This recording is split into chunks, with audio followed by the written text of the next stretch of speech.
నీల్ చౌదరి. ఓ రంగా చెప్పాలంటే ఇవన్నీ సాహసోపేతమైన నిర్ణయాలు కదా. గత ప్రభుత్వం చేసినటువంటి 224 ఏళ్ల నుంచి కొనసాగుతున్నటువంటి ఈ సిస్టంలో ఒక్కసారిగా నీల్ చౌదరి బద్దలు కొట్టాడు. తన మిలిటరీ యాటిట్యూడ్ని ప్రవేశపెట్టాడేమో అనిపిస్తుంది నాకు ఒక్కోసారి. ఎందుకంటే ఇవి ట్రెమండియస్ చేంజెస్, షాకింగ్ చేంజెస్. ఎందుకంటే ప్రజలు కోరుకున్నారు నిజాం వద్దని, కాబట్టి ప్రజలకు అనుగుణంగా పాలించాల్సినటువంటి అవసరం ఉంది. కాబట్టి కొన్ని నియంత పోకడలు పోయి కొన్ని మార్చుకోవాల్సిన అవసరం ఉన్నది. అందువల్ల నియంత పోకడలు నీల్ చౌదరి పోయాడేమో నాకు అనిపిస్తుంది.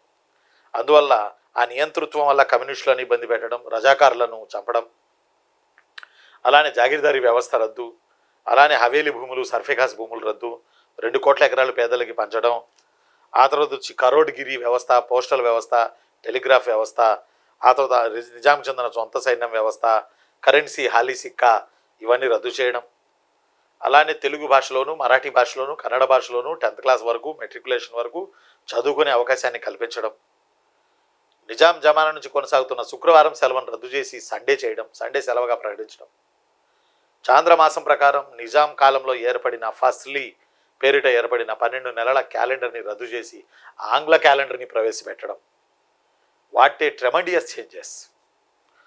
ఒక రకంగా చెప్పాలంటే ఇవన్నీ మామూలు చేంజెస్ కాదు, అద్భుతమైన చేంజెస్ ఇవన్నీ. కాబట్టి అద్భుతమైన చేంజెస్ చేసుకొస్తూ మరికొన్ని పరిపాలనాపరమైన అంశాలు కూడా నీల్ చౌదరి చేయడం జరిగింది. మరికొన్ని పరిపాలనా అంశాలు కూడా నీల్ చౌదరి చేయడం జరిగింది. వాటిల్లో పురావస్తు శాఖకు భారీ ఎత్తున నిధులు మంజూరు చేశాడు. కారణం కన్నడ జిల్లాలు కానీ, మరాఠా జిల్లాలు కానీ, తెలంగాణ జిల్లాలు కానీ, మొత్తం హైదరాబాద్ రాష్ట్రం కానీ చాలా గొప్ప చారిత్రాత్మక వారసత్వపు సంపద కలిగినటువంటి ప్రాంతం, వాస్తు సంపద కలిగినటువంటి ప్రాంతం.